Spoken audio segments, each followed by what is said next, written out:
श्वासों को लेके मन को एकाग्र बना के फिर पूर्ण रूप से इससे जुड़ गए, उसमें सबसे पहली परिस्थिति ये निर्मित होगी कि जब भी आपने एकाग्रता धारणा आपकी चित्त की एक शांत वृत्ति तैयार हुई तो दुनिया भर के तरंग सब छूट जाएंगे। पता है ना, समुद्र में तूफान आता है, तरंग उसमें ही उपड़ती है।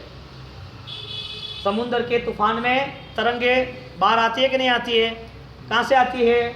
आसमान से आती है, जमीन में से आती है, किनारों में से आती है कि समुद्र में से आती है? समा कहाँ जाती है? समुद्र में आती है, समुद्र में ही समा जाती है। यानी कि समुद्र का स्वभाव है वो शांत बन सकता था। मन का वो स्वभाव था, मन के बहुत सारे तरंग बाहर आ गए, मन के बहुत सारी दुविधाएं बाहर आ गई और मन संक्लिष्ट हो गया और वापिस मन शांत हो गया। 2 दिन के लिए चित्त विक्षिप्त हो गया, वापिस 2 दिन के बाद शांत हो गया। शांत करने की पोजीशन क्या थी आपके पास? आपका मन शांत स्वभाव वाला पहले से ही निर्मित हुआ है। आपका मन पहले से ही शुद्ध बुद्ध निरंजन निराकार आत्मा तक पहुंचाने वाला ही है। आपके मन में बहुत सारे पॉजिटिव थॉट्स, बहुत सारे अच्छे विचार वो छिपे हुए हैं, लेकिन आपने वो एक्टिवेट आपने शुरू नहीं किया। आपको कोई दुख आया तो कितने पल तक आप दुखी हुए? तो कितने समय तक? यदि दुखी हुए तो दुख दूर क्यों हुआ? किसने किया? तरंग आई, तरंग चली गई। तो वो जो संकल्प बल था विचारों का, उसे आपको पकड़ के रखना था कि जो भी तरंग आई उसे खत्म करो, जो भी दुविधा खड़ी होती है उसे दूर करो, जहां भी परेशानी थी। तो फिर आप जब जाप कर रहे हो या धर्म की कोई भी अनुष्ठान की क्रिया कर रहे हो, कोई भी छोटी सी भी क्रिया धर्म के नाम पे हो रही है, तो उसमें आपकी टोटल एनर्जी, आपका टोटल इन्वॉल्वमेंट, आप वहां पर संपूर्ण रूप से वहां जुड़ गए हो। इसका फर्स्ट रिजल्ट ये है कि आपका पूरा संसार बिखर जाएगा, यानी कि संसार की कोई विचारणा आपके मन में नहीं रहेगी। लेकिन आपका वो संकल्प बल होना चाहिए कि मुझे ये पाना है। आप तय नहीं करोगे तब तक इस दुनिया में अरिहंत नहीं आ सके। नमो अरिहंताणम, शत्रु कोई है ही नहीं। विचार भी शत्रु नहीं है, कसाय भी शत्रु नहीं है, कर्म भी शत्रु नहीं है। कर्म ने तो आपने कर्म को तो बुलाया था, वो शत्रु कैसे होते? वो कर्म दुख दे रहे तो आपने उसको इनवाइट किया था, मैं पाप कर रहा हूं, तो पाप के पीछे दुख दौड़ा आता है। अधर्म के पीछे पाप, पाप के पीछे दुख, दुख के पीछे और दरिद्रता, वो दौड़ी आती। सब चैनलाइज है। अब आप बोले मुझको गाड़ी तो चलानी है लेकिन पहिए भी नहीं की हो तो चलाओ। गाड़ी तो चलानी है लेकिन उसके वो ड्राइवर का वो स्टीयरिंग ना हो तो मैं चलाऊं। ऐसा होता है। गाड़ी बनती है तो उसकी पूरी रूपरेखा है कि भाई पहिए भी होंगे, स्टीयरिंग भी होगा, 5 गियर भी होंगे, सीटिंग भी होगा, बेल्ट भी होगा, कांच भी होगा, वाइपर भी होगा, सब कुछ होगा। क्यों? क्योंकि इससे साथ जुड़ा हुआ है।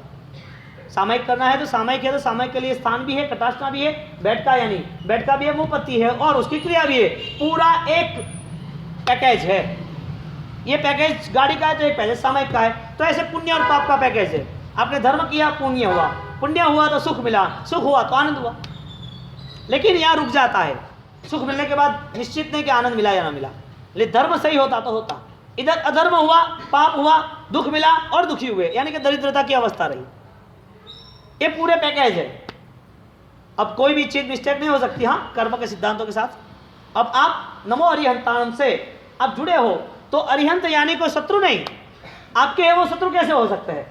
आपका परिवार आपका शत्रु है, अब उसको मारोगे या पंपा लोगे, यानी कि उनके साथ अच्छे ढंग से रहोगे या उनको फिर दुख दोगे? प्रेम करेंगे, उनको संभालेंगे, उनकी वो जो भी जरूरत है वो पूर्ण करेंगे। क्यों? क्योंकि आपका लगाव है। तो अरिहंत आपके शत्रु कोई थोड़ी है। अरि यानी कि आप में छिपी हुई जो भी मिथ्यात्व मान्यता थी, उसकी जो धूल थी वो आपने खिसका दी। अब आपकी तैयारी हो गई अरिहंत तक पहुंचने के लिए। एक अच्छी बात और छोटी बात और प्रेम की बात। यदि हिंदुस्तान ने सिर्फ नमो को स्वीकार लिया है, अरिहंत को स्वीकार किया तो क्या होगा? नमो नरेंद्र मोदी, हिंदुस्तान ने सिर्फ नमो को स्वीकारा है, नरेंद्र मोदी को। अरिहंत को स्वीकार किया तो क्या होगा? नमो अरिहंताणम, नमो सिद्धाणम, नमो आयुर्याणम। कितना बल निर्मित होता है। एक छोटी सी इस आराधनाओं के अंतर्गत यदि ये हमारे जीवन में जिसने भी अपना जीवन दुख से मुक्त किया, ऐसे हमारे सामने बहुत सारे दृष्टांत हैं। और दृष्टांत के नाम पर नमस्कार महामंत्र के 5वें पद पर नमो लोहे सर्व साहून, वहां से शुरुआत हुई अरिहंत तक पहुंचने की। वो नमो लोहे सर्व साहूणम साधु न बन पाए तो उनके लिए रास्ता बनाया कि आप श्रावक बने। नमो अरिहंताणम तक पहुंचने के लिए वो रास्ता बताया कि नमो अरिहंताणम वाले, अरिहंत की भक्ति करने वाले वो साधु शायद नहीं है, नौकार महामंत्र के पंचम पद में नहीं है। नमो लोहे सव्व साहुणम की आराधना जो भी श्रावक कर रहा है उसके लिए नौकार महामंत्र में आने के लिए, नौकार महामंत्र के भक्त बनने के लिए, नौकार महामंत्र की पूरी आराधना को पूर्ण रूप से जुड़ने के लिए नौकार महामंत्र ने उनको एक रास्ता बताया कि आप सब पाव पणासणो, आप यदि ये पद को भी आप अपने जीवन में यदि ग्रहण करते हो तो भी नौकार में आपका समावेश हो जाएगा। तो सर्व पापों के प्रति हमारी दृष्टि जो है वो क्रूर हो जाती है, सर्व पापों के प्रति हमारी भावना अब अच्छी हो जाती है, यानी कि विचार सही ढंग से अब ये पाप नहीं करना, यानी कि श्रावक अवस्था। श्रावक बनने के बाद भी नौकर उसको स्वीकारता है, वो श्रावक बनता है, पचखान लेता है, व्रत नियम में आता है, पाप को समझता है, और जब गलतियां और गलत फहमियों से वो दूर होता है तो नौकार का फल मिलता है। अमर कुमार की स्टोरी आपने सुनी है ना, श्रीपाल मीना की नौपत जी की सुनी है ना, आगे जाके इतने सारे राजा कुमार पाल, राजेंद्र महाराज, लाइन सर आप देखो तो नौकार के लिए हमारे पास 1000 बातें हैं, लेकिन इस बातों को हम उंगली ही कहेंगे, चांद नहीं कहेंगे। चांद तो हमारे अंदर ही, भीतर ही, उसको पाना है। उंगली को पाके क्या करेंगे, उंगली के आगे पीछे घूम के भी क्या करेंगे, चांद के इशारे तक जाना है ना। शब्द तो एक इशारा है, लेकिन फलश्रुति मौन है, भीतरी यात्रा है। वाणी जो है, बोलना जो है वो इशारा है, शब्द है वो इशारा है, लेकिन आंतरिक चेतनाओं से मिलना वो चांद की यात्रा है। हम यदि आगे नहीं निकल पाए तो वहाँ तक भी नहीं पहुँच पाए। तो नौकार महामंत्र में नमो लोहे सप्प साहुणम, वो तो आराधक है, साधुपत्ति आराधना, लेकिन सर्व पापों के नाश के लिए जो तैयार होता है, सब पाव आता है ना सबको, हाँ, इसका अर्थ क्या होता है, सर्व पापों का नाश हो। आपने बोला कि मेरे पापों का नाश होना चाहिए, नाश होना चाहिए कि नहीं होना चाहिए, दुख दर्द होने चाहिए कि नहीं होना चाहिए, क्या लग रहा है आपको, जीवन से क्या लग रहा है, दुख नहीं है ना, क्या है, दुख कम है या ज़्यादा है? मन ने पकड़ लिए सब सारे दुख, और मन ने ऐसे दुख पकड़ लिए जिसकी कोई वैल्यू ही नहीं थी, बहुत छोटे मोटे दुख। दुख क्या हमारे सिपाल को नहीं आए थे, महीना को नहीं आए थे, क्या डर गए थे क्या? हाँ, पूरा राजपाट 10 दिन में, अरे 10 घंटे में पूरा राजपाट छोड़ना पड़ा, ऐसा हो सकता है क्या? 10 ही घंटे में हजारों लोग जो सलाम कर रहे थे, जिसके नाम पे पूरे जवेरात हीरे पड़े हुए थे, और एक आवाज में लोग खड़े हो जाते, हाँ जी हुकुम फरमाओ। राजा को भी भिखारी बना दे, ऐसा कर्म होता है। भीख मांगने के लिए वो फुटपाथ पे खड़ा रहता है, ये कर्म की ये सब देन है, परिवर्तन होना ही है। तो ज्ञानी ने बोला है कि जब तक आपको अच्छा संयोग मिला है, आपके लिए जो पोजीशन, आपकी परिस्थिति पॉजिटिव है, अच्छी है, तो आप क्या कर सकते हो आप तय करो। कहीं पर भी नशे में आने की ज़रूरत नहीं है, कहीं पर भी हम अभिमान में, अहंकार में आने की ज़रूरत नहीं है, कहीं पर भी कुछ मिला है तो किसी को दबाने की, किसी के लिए अपराध और निंदा भाव की जरूरत नहीं है। हमारे लिए क्या करना चाहिए, ये कर्म यदि विपरीत हुए, ये कर्म ने यदि कोई ज्ञान कर दी तो क्या करे। प्रभु महावीर के साथ ये सब कर्म ने खिलवाड़ किए हैं,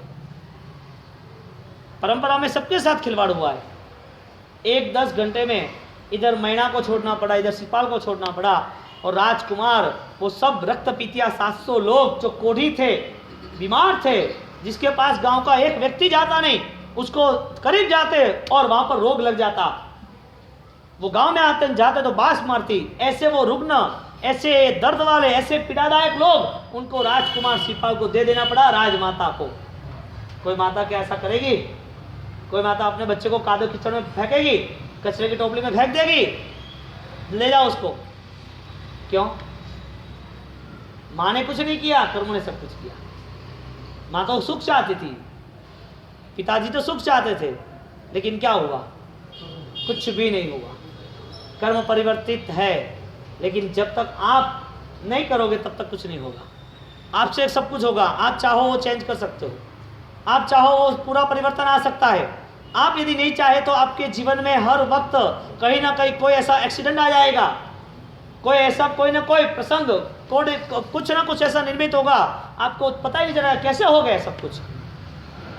धुआंधार लोग जो पावरफुल बलवान थे, पल भर में अटैक आया चले गए, पता भी नहीं चला। आधे घंटे में तो उसकी डेड बॉडी क्लियर हो गई। अटैक आ गया, डॉक्टर तो अभी साधन लेके खड़े ओटी में, चेक करते, चला गया, उठ जा हंस अकेला, जीवन पूरा खत्म हो गया। और आप देख रहे हो कि कल तो मिले थे, अभी तो बात हुई थी, अभी तो बस 45 साल की उम्र में हजारों करोड़ों लाखों के व्यापार, बड़े बड़े पोस्ट, बड़े बड़े पदवीधारी, बड़े गवर्नमेंट, बड़े बड़े कार्य, सब कुछ संसार के लिए किया, बहुत सुखी, बहुत अच्छा इंसान, ना नहीं, लेकिन क्या करे, कर्मों को मंजूर नहीं था। आप किसका विरोध करोगे? भगवान का विरोध करोगे, भगवान तुमने ये सब किया। डॉक्टर का विरोध करोगे, डॉक्टर तूने सही नहीं किया। तुम्हारे पास रहा हुआ सुख सब फीका बन गया एक ही दिन में। बोलने वाला कहाँ गया? देखने वाला कौन था? सुनने वाला कौन था? खाने पीने वाला कौन था? हाथ को ऊपर नीचे करने वाला कौन था? आवाज देने वाला कौन था? वो तो यहीं है, कहाँ गया? छूने वाला चला गया, अंतरात्मा, आत्मा यहां से निकल गई। कहाँ गया देखने वाला? आंख है या नहीं है मुर्दे को? जो भी परिवार में जो भी डेथ हुई है, वो डेथ बॉडी पड़ी है, उसको आंख है या नहीं है? डेथ बॉडी है, अभी और 6-8 घंटे रहने वाली है, सब आने वाले हैं। वो डेथ बॉडी जो भी है, उनकी आंख है, कान है, जबान है, हाथ पैर है। आज अभिधान राजेंद्र कोश उसका 3रा भाग, उसमें 16वां नंबर का पद, उसमें श्लोक है चतुर्गुणितानि उत्तराधीन सूत्र से लेके चतुरंग, उसकी व्याख्या को लेके गुरु महाराज ने उत्तराधीन सूत्र की यहाँ पर चतुरंगी अध्ययन की पूरी बात रखी है। और उसमें श्लोक रखा है, चत्तारि परमंगलानि दुल्लहानि जंतुणो मानो सुप्तम श्री श्रद्धा संयमनीय वीरयम। इस चतुर्संख्यानी शब्द है चतुर्गुणितानी यानी चतुरंग। तो यहाँ पर टीका में ये लिखा है कि परमाणि चानित अत्यनासन उपकारित्वेन अंगानी, जो अंग यानी कि जो जुड़ा हुआ है, जो अपना है, जो उपकारी है। तो यहाँ पर 4 महत्व के अंग बताए, चौरंग, चतुर अंग। तो 4 अंग जो बताए हैं, उस 4 अंग में यहाँ पर रखा है वो चारों 4 परम मंगल है। चत्तारी परम मंगलानी, तो 4 जो मंगल है वो मंगल आपके उपकारी है। तो मंगल उसे ही कहेंगे जो आपको उपकारी हो, जो आपको नुकसानकारी हो मंगल कैसे? फिर अच्छी चीज़ भी मंगल नहीं हो सकती, अच्छी चीज़ भी मंगल हो सकती है। तो चीज़ पर ज़्यादा डिपेंड्स है, उससे ज़्यादा भी डिपेंड्स, उससे ज़्यादा भी आधार व्यक्ति के विचारों पर। यदि उनको मिला हुआ कोई भी अच्छे से अच्छा निमित्त, उसको मिली हुई कोई भी अच्छी चीज़ यदि उसको उपकारी न रहे तो व्यक्ति सोच के सहारे ही आगे निकल सकता है। सोच ही नहीं है उसकी वैल्यू क्या समाज में, संसार में। अब बताओ, आज व्यक्ति 50 साल का हो, 40 साल का हो, 60 साल का हो, लेकिन वो अच्छी सफलता के तौर आगे ना बढ़ पाया तो सफलता का आधार उसकी सोच थी। तो सफलता क्यों मिली उसको? उसने वो विचारपूर्ण कार्य किए, तो सफलता की ओर होता। तो व्यक्ति खुद यदि अपने जीवन में क्या योग्य अयोग्य है वो यदि जान पाते तो उनके जीवन में शायद इतनी दुविधा ना होती, अमंगल ना होता। परमम हवै मंगलम, मंगल क्या है? तो नमस्कार महामंत्र है। मंगल क्या है? तो कि धर्म है। धर्म यदि मंगल है तो कौन सा धर्म मंगल है? जो धर्म करने के लिए आपको मिली हुई सामग्री का उपयोग करते हो तो ही मंगल है। धर्म करने के लिए सामग्री क्या है? देह है, स्थान है, बल है, बुद्धि है। और ये सब होने के बाद उनके पास सफलता क्यों नहीं, यानी कि साता समता समाधि क्यों नहीं? जीवन कितना भी व्यतीत करो, उसके पास फलश्रुति क्या, तय तो करता होगा ना व्यक्ति कोई भी। बिना तय करे कुछ भी संसार में होता नहीं है। एक छोटी सी भी सुबह का या दोपहर का नाश्ता बनाना है तो उसके पहले तय करते हैं। एक दुकान भी करनी है उसके पहले तय करते हैं। बच्चे को पढ़ाना है उसके पहले स्कूल भी तय करते हैं। घर में छोटे बड़े बच्चों का कोई भी व्यवहार कुछ भी करना है तो तय करते हैं। यूँ ही नहीं कहते कि 2000 रुपये जा घूमने चले जा, कहाँ जा रहा है, कहाँ रुकेगा, कौन जा रहे हो, सब प्लानिंग है। संसार की एक भी चीज़ बिना लक्ष्य के आप करते नहीं हो। यहाँ पर आपके पास जो भी चीज़ है उसका कोई लक्ष्य है। संसार की विचारना से हटकर, संसार की सोच को छोड़कर आप यही चीज़ का क्या उपयोग कर सकते हो, कौन सी चीज़ है, तो बताया है जो मंगल करे वो चीज़ है। तो यहाँ पर बात की मानसोत्तम, मनुष्यता, मानव जीवन नहीं, मानव जीवन में मानवता का एक द्वीप प्रज्वलित हो, मानवता की रोशनी खिल उठे। मानव बनना या मानवता से जीना, मानव होके ही जीवन समाप्त करना या मानवता के साथ जीवन समाप्त करना। मानवता किसे कहेंगे, करुणा से, गरीबों की दुआ से, पीड़ा है तो उसे सहायता से, किसी को भोजन देने से, किसी को पानी देने से, जो भी दुख में है उसे सहायता करना, वो मानवता। मानवता के बिना धार्मिकता हो सकती है? मानवता नहीं है और धार्मिकता में जुड़ गए तो ये कैसे हो सकता है? आदमी है क्रूर, घातकी, और उसके पास है बंदूक और बोले कि हाँ भाई तुम दया पालो ना।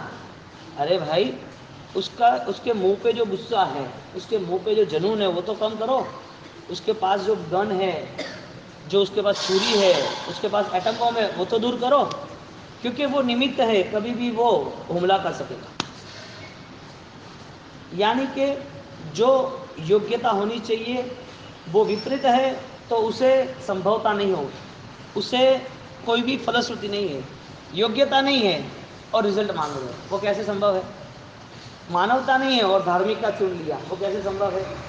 वो घर में, परिवार में अपने करीब वाले लोगों के साथ भी अच्छा व्यवहार नहीं कर सकता, वो परमात्मा के धर्म को अच्छी तरह कैसे उपयोग कर सकेगा, कैसे यूज कर सकेगा? तो यहाँ पर मानवता, मानुषोत्तम, सुई श्रद्धा, सूत्र भगवान ने जो बात बताई है उसकी श्रद्धा। दूसरा स्टेप सुई श्रद्धा, हमें जो सुनाई दे रहा है, हमें जो पता है, उसके प्रति हमें कोई ना कोई भाव हो रहे, श्रद्धा है हमारी। क्यों? एक श्रद्धा है कि हम अंधेरे में जाना है तो लाइट करनी पड़ेगी, लाइट जड़ है, फिर भी आपको वो एक विचार सही है कि बिना लाइट के हम अंधेरे में गिर जाएंगे। लाइट जला देते हो तो निश्चित बन जाते हो। घर में आपकी रूम में सब कुछ है, आपको पता है रूम में खाट कहाँ है, टेबल अलमारी कहाँ है, फ़ोन कहाँ है, जो चीज़ कहाँ पड़ी है, फिर भी अंधेरा होता है तो भी लाइट की आवश्यकता है। क्यों? पता है कि खोजेंगे तो मिल जाएगा, अंधेरे में खोजना नहीं है। तो यहाँ पर श्रद्धा, आपको उजाले की श्रद्धा है कि उजाला वो फलश्रुति है कोई भी चीज़ पाने के लिए। अंधेरे में कोई रसोई करता है? पता है दिन भर 24 घंटे 25 साल से रसोई कर रहे हो, आपको पता है किसमें मिर्ची है, किसमें नमक है, किसमें जीरा है।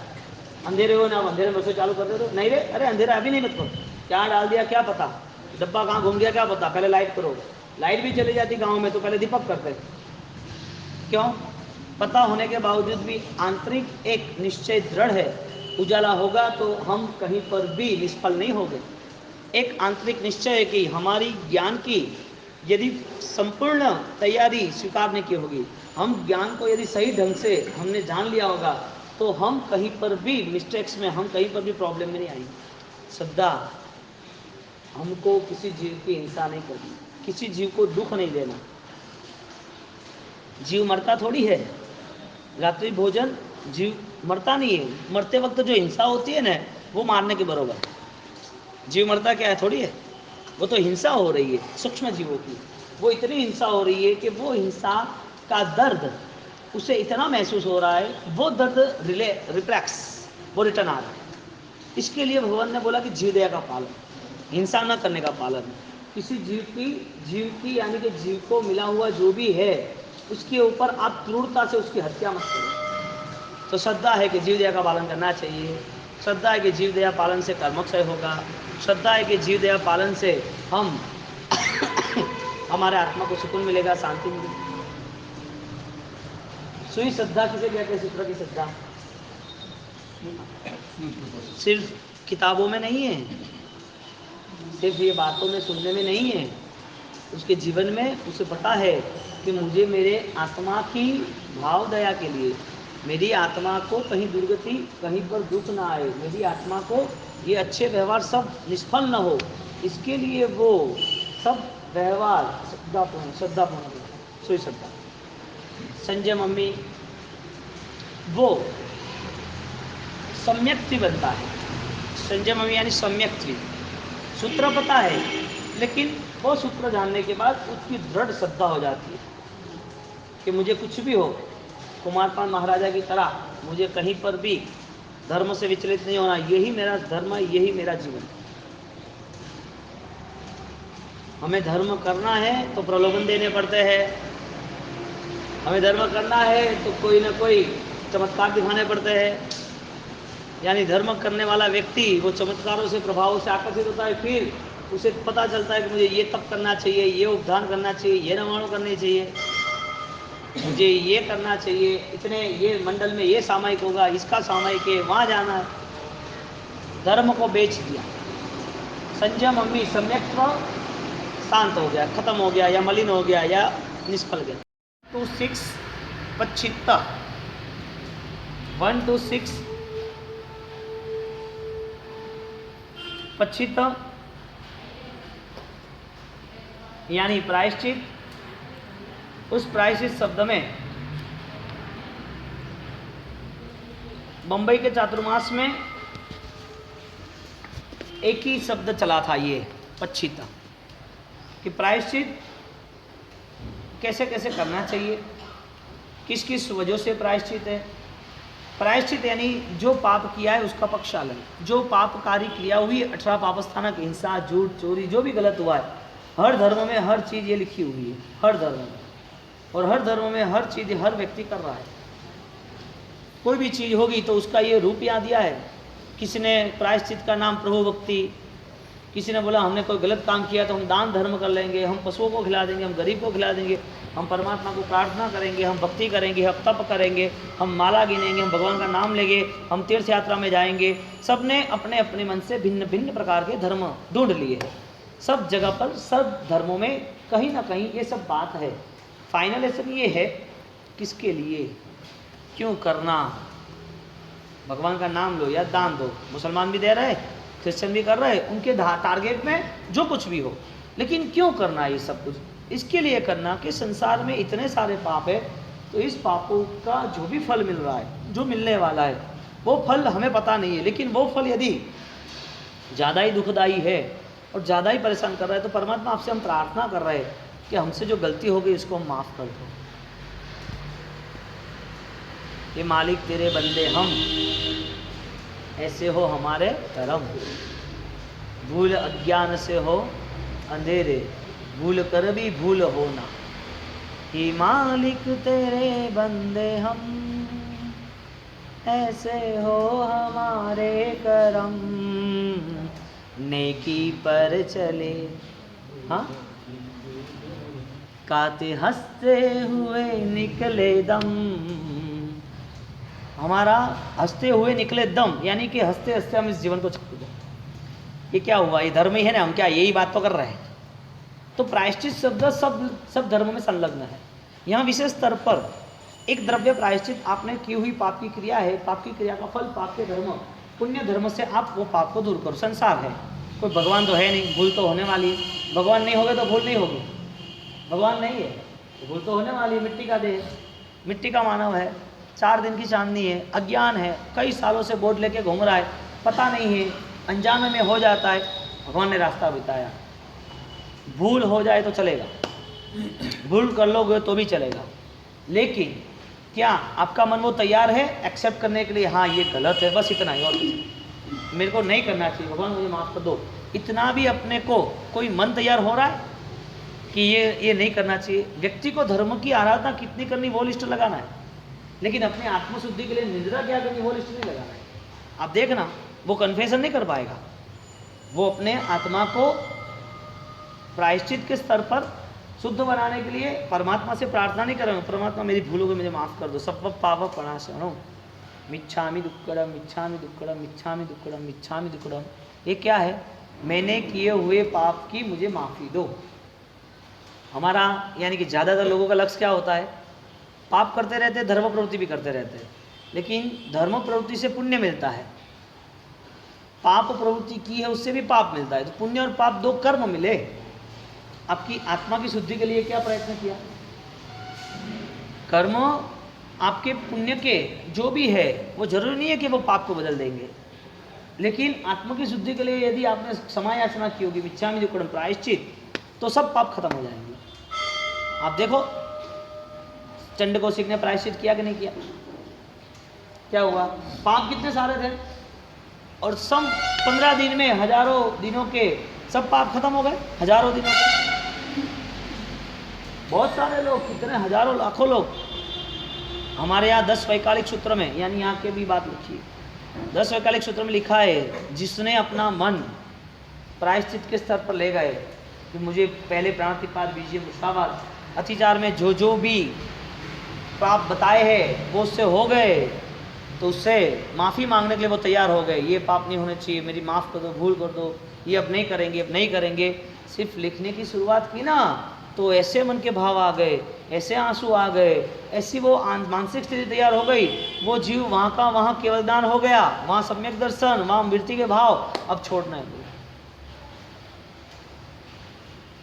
एक भूल से भी वहाँ कहीं को चींटी मर जाती है तो आंसू बह जाते हैं, अरे ये क्या हुआ, मैंने किसी को दी थी। कहने का मतलब मन के भाव शुद्ध हो गए, परिशुद्ध हो गए। तो बार बार ये प्रायश्चित के भाव वो चित्त को शुद्ध करता है। प्रायश्चित्त, चित्त को शुद्ध करने वाला महान धर्म। तो धर्म की प्रक्रिया में हमें अंतिम चरण में कहाँ जाना है? प्रायश्चित में, यानी नॉर्मल बनना है। तो पाप मूल अभिमान, सबसे बड़ा कोई पाप हो तो अभिमान का है, सबसे बड़ा कोई धर्म हो तो अभिमान खत्म करने का है। अभिमान खत्म करने के लिए आपको सरेंडर होना पड़ेगा, देव गुरु और धर्म में प्रायश्चित देना पड़ेगा। पूरा 2 प्रतियों के सूत्र, उसके पूरे अर्थ देखने जाओ तो हर जगह पर माफ़ी माफ़ी माफ़ी। सत्सम इच्छामि दुक्कड़म जे में जीवा विराया मिच्छामि दुक्कड़म जे में पाप सेवा मिच्छामि दुक्कड़म तम निंदे तम च गरियामि, मुझे माफ़ करो, माफ़। क्या है? सब कुछ प्रायश्चित है। और तो क्या है? वही है ना मामा जी, वही शब्द है। इसका मतलब चित्त की शुद्धि, उसका नाम प्रायश्चित। मन में बार बार चित्त को बार बार इस संसार के पापों से दूर करने की हमारी तमन्ना, वो प्रायश्चित। तो पाप व्यक्ति से हो जाएगा, लेकिन उसको वो जानकारी, वो पता है कि इस पाप का फल है, तो मुझे पाप का फल नहीं भुगतना, इसके लिए वो पाप खत्म कर दूँ, मेरी आत्मा को अब दुर्गति में नहीं ले जाना, मेरी आत्मा को इस पाप के भार से नहीं रखना है, तो वो मिच्छामि दुक्कड़म देता है। तो प्रायश्चित शब्द से अतिचार मल मलिनम मलिनीतम शोधयति इति प्रायश्चित। प्रायः पाप विजानिया, पाप को जानने वाला, प्रायः पाप विजानिया चित्तम तस्य विशोधनम, चित्तम सस्यम शिवोधनम। और आगे परिक्रमण शब्द जो आया है उसके 261 परिक्रमण शब्द प्रतिक्रमण, यानी कि प्रतिक्रमण शब्द में बात बताइए। त्रैलोक्य प्राणातिपात वीरति प्रतिपादनम, त्रैलोक्य प्राणातिपात वीरति प्रतिपादनम।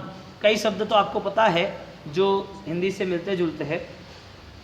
सर्व जीवों के प्रति मैत्री भावना, यानी कि त्रैलोक, त्रिलोक, हाँ, प्राणातिपात, प्राण का अतिपात, प्राण को खत्म करना, यानी कि 3 लोक में जो प्राण को खत्म करते हैं उसकी भावना न रखनी, प्राण को मारना, हिंसा न करना, ऐसी वीरति, विशेष रति, यानी जो आपको अटका देती है, आपको रुक जाना वहाँ पर, वीरतिक शब्द। और प्रतिपादनम, आपको 3 लोक में जो जीव की भी हिंसा हो रही है उनसे रुकना, उसका नाम प्रतिक्रमण। आपके हाथों से जो हिंसा हो रही है उससे आपको वहाँ से पीछे हट जाना है, आपको हिंसा के भार से निर्भर हो जाना है। हिंसा हो रही है, जीवन में हिंसा हो रही है, कोई ना कोई जीव अपने से मर रहे हैं कि नहीं मर रहे, तो हम बार बार सोचेंगे कि हम कितनी कम हिंसा कर पाएंगे, कितनी कम।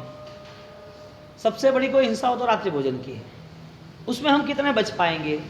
12 महीने में हम 10 महीने खत्म कर सकते हैं रात्रि भोजन, 10 महीने 11 महीने बंद कर सकते हैं। हमको कच्चा पानी भी कम पीना है तो रात को पीना हम बंद कर सकते हैं, दिन भर भी पीते हैं तो रात को खाना पीना बंद। दिन में भी हमें यदि पानी भी यूज़ करना है तो बिना छाना नहीं करना, भोजन भी करना है तो जमीन कर नहीं खाना, हमको बार बार नहीं खाना, जिसमें हिंसा है ऐसा सचित नहीं खाना, सचित जो नमक है, सचित जो फल फ्रूट है, कितनी सारी चीज़ें वो खाने पीने के बाद यही चीज़ हम कंट्रोल कर सकते हैं। आपने सचित फल खाया और अचित फल खाया, फल तो वही है ना। आपने सचित नमक डाला, अचित नमक डाला, चीज तो वही है ना। आपने सचित पानी पिया, अचित पानी पिया, पानी तो वही है ना। लेकिन मन तैयार नहीं हो रहा है, भोजन करना है, पेट भरना है, एक 10 मिनट के लिए कुछ खाना पीना है, सिर्फ 500 ग्राम का 250 ग्राम का खाना पीना हमने खाया है, तो वो खाना है तो वो ढंग से जहना युक्त तो क्यों ना खाना खाए। हमको रहना है, चलना है तो चलना है तो हम यूं क्यों चले, थोड़ा नीचे चल के चलेंगे तो 2-4 चीटियाँ बच जाएगी, कोई जीवों की दया हो जाएगी।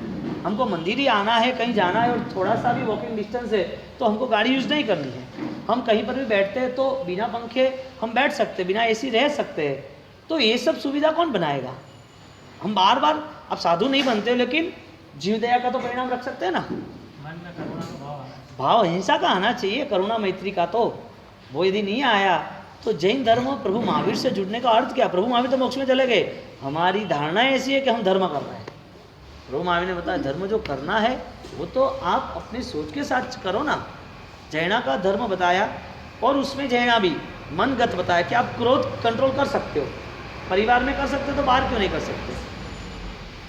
यदि बाहर कर सकते हो तो परिवार में क्यों नहीं कर सकते। कहीं तो करते हो ना, पेमेंट लेने के पेमेंट नहीं देता तो क्रोध थोड़ी करते हो, गाड़ी बिगड़ गई क्रोध थोड़ी करते हो, आप गिर गए चलते चलते तो क्रोध थोड़ी करते हो। अभी आप गिर गए, इसमें खड्डे का क्या दोष, वो पत्थर का क्या दोष। अब क्रोध तो करते नहीं, आप पता है कि भाई अभी क्या करना, आप क्रोध करोगे तो पागल गए लोग। तो क्रोध का कंट्रोल तो है आपके पास, कि है ना। हाँ, लोभ का भी कंट्रोल है, माया दम। आपने 2 चीज़ जो गेम नहीं की, किसी के साथ माया से नहीं जुड़े, सही बात ही बता दिया, से चलेगा जाने दो, क्या फर्क पड़ा, क्या आपका खत्म हुआ। ये सब करुणा की भावना है। एक द्रव्य करुणा जीव दया का पालक, एक भाव करुणा मेरी आत्मा की सुरक्षा, आत्मा कहीं पर अशुभ भाव से न जुड़े। किसी ने कुछ अच्छा किया तो 2 शब्द मधुर कहते हैं तो अच्छा ही होगा ना। किसी ने कुछ गलती भी की दी तो आपने बोल दिया कि होता है, ठीक है, संसार है, चलता है, समय आएगा वो भी परिवर्तन हो जाएगा। क्या बात, क्यों, क्या फर्क पड़ता है किसी की निंदा छोड़ने से, क्या मिलता है, क्या इसके प्रति इतना द्वेष क्यों, कि जिसके वजह से उसके प्रति इतने घातक शब्द यूज करने। नमो सिद्धाणम नमो आर्यान नमो वजायन नमो लोए सब्बसाम ऐसो बंजन मुक्कारो सब भाव बनाशं मंगलानम च सब्बिसिं बडममो हवै नमो दुर्वार रागादि वैरिवार दिवारिणे अर्हते योगिनाथाय महावीराय दाय सर्वारिष्टोपनाशाय सर्वारिष्टार्थदायिने सर्वलब्धिनिदानाय गौतम स्वामिने नमः।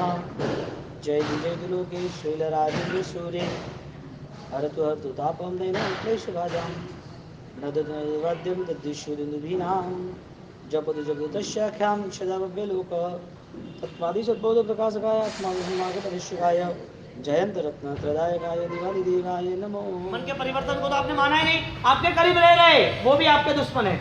आपके करीब रह रहे, उनके साथ भी चालबाजी है। आपके आसपास में साथ में खाने पीना जो भी है, उनके पास भी आपके विचार सही ढंग से नहीं रह रहे। यदि मुक्ति का ही विचार नहीं है, यदि धर्म का विचार भी संघर्ष करने के बाद नहीं है, यदि धर्म करना है और छूट रहा है, शायद नहीं किया फिर भी मन में दुख नहीं है, और आगे जाके उनको अपने परिवार से भी यदि प्रेम और अपने परिवार, अपने आसपास निकटवर्ती जो भी अपने सहायक है उनके प्रति भी आस्था श्रद्धा नहीं है, उनकी पानी की जीवदया क्या करेगी। उबाला हुआ वो पानी क्या क्या, कौन सा धर्म। हजारों लाखों संख्याओं में और हजारों लाखों दिनों तक, हजारों लाखों भवों तक यदि इस महामंत्र की साधना की हो तो वो महामंत्र का फल एक ही था कि वो श्रीपाल मैया वो अमर कुमार, वो नर दमयंती, वो सुलसा, उसकी तरह वो आगे बढ़ जाए। लेकिन चांद पर उठी हुई उंगली, वो चांद का निर्देश करता है। आपने उंगली पकड़ ली, ए उंगली ने हमें निर्देश किया था, हमने क्रिया ने पकड़ ली, ये क्रिया ने सबको साथ दिया था। नौकार महामंत्र ने साथ किसको दिया? जिसने अंतर्मन से स्वीकारा उसने, या जिसने शब्दों से स्वीकारा उसने? शब्द से तो हमारे पास बहुत कुछ इंफॉर्मेशन है, मंत्र क्या कम है? यहाँ बैठे हुए को कम से कम 10, 12, 15, 20, 50, 100 मंत्र आते होंगे। दुनिया भर के कोई ना कोई आरती ना कोई विधि विधान किए होंगे। मैं पास्ट टेंस की बात कर रहा हूँ, वर्तमान की बात कर रहा हूँ, भविष्य अभी नहीं कह रहा हूँ कि भूतकाल में आप कहीं ना कहीं जगह पर जुड़े होंगे। ये करना, वो करना, ये दौड़ना, वो दौड़ना, जहां भी दौड़ना है, जो भी कुछ करना है, उसमें आप कौन हो? चांद तक पहुंचना है कि उंगली कोई पकड़ के रखना है? चांद पे उंगली हुई, एक उंगली इशारा कर रही है। ऐसे ये साधनाएं हमें इशारा कर रही है। महामंत्र की साधना, ये महामंत्र के साथ जुड़े हुए हमारे एकाष्ट, या महामंत्र के साथ जुड़ा हुआ हमारा मन, ये हमें हमारा मन, हमारे विचार, ये तपश्चर्या, ये ज्ञान, ये हमारी क्रियाएं, जो कुछ भी है वो हमें इशारा कर रही है कि तुम्हारा लक्ष्य ये होना चाहिए। अब जिसने उंगली पकड़ ली, इसने चांद बताया, मैं तो उसको नहीं छोड़ूंगा। जिसने क्रिया ही पकड़ ली, उससे आगे बढ़ने की कोशिश ही नहीं की, वो आगे बढ़ने के लिए किसको अपना उत्तरदायित्व देगा? किसके बल पर वो आगे बढ़ पाएगा? बल तो होगा ना, होना चाहिए ना। यदि वो बल नहीं रहा तो सुबह के व्याख्यान में आज धारणा, धर्म, धर्मरत्न, इन 3-4 शब्दों की बात हुई। उसमें सबसे बड़ी एक बात ये रही कि आपके परिवर्तन के लिए आपके पास कौन सा बल है? नौकार का बल है, हाँ या ना? आपके परिवर्तन के लिए नौकर का बल है या नहीं है? सोने की दुकान में भिखारी जाएगा तो वो भी एक इंसान है, और उसके पास खड़ा हुआ एक अमीर श्रीमंत इंसान, वो भी एक इंसान है। दोनों में से सोना कौन खरीद पाएगा? श्रीमंतों का वही खरीद पाएगा। क्यों? मूल्य चुकाने की ताकत है, वो भिखारी के पास नहीं है, वो मूल्य नहीं दे पाएगा। भोजन बहुत सारे पड़ते हैं, 32 पकवान पड़े हैं, लेकिन मुर्दा है, उसके लिए भोजन व्यर्थ है। या तो फिर वो खा पी के बैठा है आराम से, पेट भरा हुआ है, असंतृप्त है, और बहुत सारे भोजन पड़े हैं, उसके लिए कोई जरूरत नहीं है। भोजन ही नहीं है, भोजन यानी भूख ही नहीं है, और भोजन पड़े, उसको क्या काम का? जिसके पास पैसे ही नहीं है वो सोना खरीद ही नहीं पाएगा, मूल्य दे चुकाना पड़ता है। जिसको धर्म करना ही है वो कितने देर तक रह सकता है? जिसको संकल्प और विचार करने हैं वो कहां तक रुक सकता है? भूख लगी और आप सोचोगे कि मैं 12 महीने तक नहीं खाना खाऊंगा। प्यास लगी है, सोचोगे कि अभी नहीं, बाद में 2 घंटे बाद पानी पिएंगे, 10 घंटे बाद पानी पिएंगे, आज नहीं कल पिएंगे, महीने भर के बाद पिएंगे, साल भर के बाद पिएंगे। प्यास लगी है, तड़पन खड़ी हो गई, मर रहा है आदमी, पानी के करीब जाएगा, रो पानी भी, यदि सही नहीं होगा तो भी पी लेगा, थोड़ा भी गंदा होगा तो भी पी लेगा, थोड़ा मिट्टी वाला खारा होगा तो भी पी लेगा। पानी पीना है, प्यास बुझानी, तड़पन है वो। धर्म आपके पास बलिदान मांग रहा है, आप क्या न्यौछावर कर सकते हो उसके पीछे? यदि आपके पास वो संकल्प बल नहीं है विचारों का, वो लक्ष्य बल नहीं है परिश्रम करने के साथ सफलताओं का, और वहां तक आप नहीं पहुंच पाए तो हमारे लिए ये सब दृष्टांत फीके पड़ जाएंगे। ये हमारे आदर्श सब कमजोर, हमारे लिए वास्तविक स्थिति हमारी है, भीतर हमारे लिए कोई प्यास ही नहीं जगी। क्या करेगा अमृत? अंधे के लिए रोशनी क्या करेगा? भोजन किया, उसके लिए भोजन क्या काम का? धर्म का पता ही नहीं है, धर्म पाने के लिए उसकी आकांक्षा, अभिलाषा, उसकी जंखना, उसकी प्रबल तीव्र इच्छा मोक्ष पाने की नहीं है, वो धर्म उसके लिए क्या करेगा? सर्वों पापों का नाश, उसका नाम महाधर्म है। और वो महाधर्म आपको कभी भी कहीं भी कैसे भी दुख नहीं दे सकती, क्योंकि धर्म का एक बल बताया, धर्म का एक बल बताया कि दुर्गतों में से पता यानी कि गिर रहा है जो, उसको वो धारयति थी धर्म। दुर्गति में गिरने वाला जो है उसको पकड़ के रखता है, धारण करके रखता है, उसकी सुरक्षा करता है वो धर्म। दुर्गति यानी दुर्मति, थॉटलेस, विचार शून्यता, या तो डिस्टर्ब थॉट्स, विचार की संक्लिष्ट परिस्थिति, विचार में कहीं ना कहीं चढ़ाव उतार आ रहे, विचार में कहीं ना कहीं संघर्ष गिरे हुए, विचार में कहीं ना कहीं किसी के अपराध भाव बढ़े हुए हैं, वो हिसाब से हमने तय कर दिया और वो तय किया तो वो दुर्गति और दुर्मति दोनों सहनी है। दुर्गति और दुर्मति, बुद्धि, विचार, वो दोनों समांतर है। क्यों? क्योंकि जो चीज आपको बाद में मिलने वाली है, जिसके लिए मिलने वाली है, जो चीज आपके लिए जो निमित्त नहीं है फिर भी आपको वो दिला रही है, ऐसी जो भी नुकसान की यात्रा, जो भी ऐसे गलत रास्ते वो कल पाने वाले हो, इसके लिए आज भी आपका वो ही एक भाव है, तो वो दोनों सेम ही रहे, वो दोनों सेम रहे। आपने दुर्मति की तो दुर्मति ने आपको जगह दिला दी दुर्गति की, आपने सन्मति की, सद्बुद्धि की, तो सद्बुद्धि ने दिला दी सदगति। अब आपके कदम दुर्गति के ओर जा ही रहे हैं, आपकी मति के द्वारा, बुद्धि के द्वारा, सोच के द्वारा, तो फिर आपको कौन रोक पाएगा।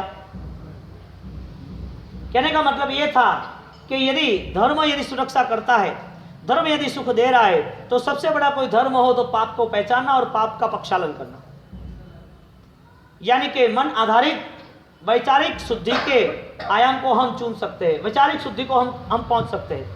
हमारे पास वो विचार शुद्धि नहीं रहेगी तो हम वो विचारों से खालीपन के साथ यदि धर्म करेंगे तो वो सिर्फ इंस्ट्रूमेंटल ही है।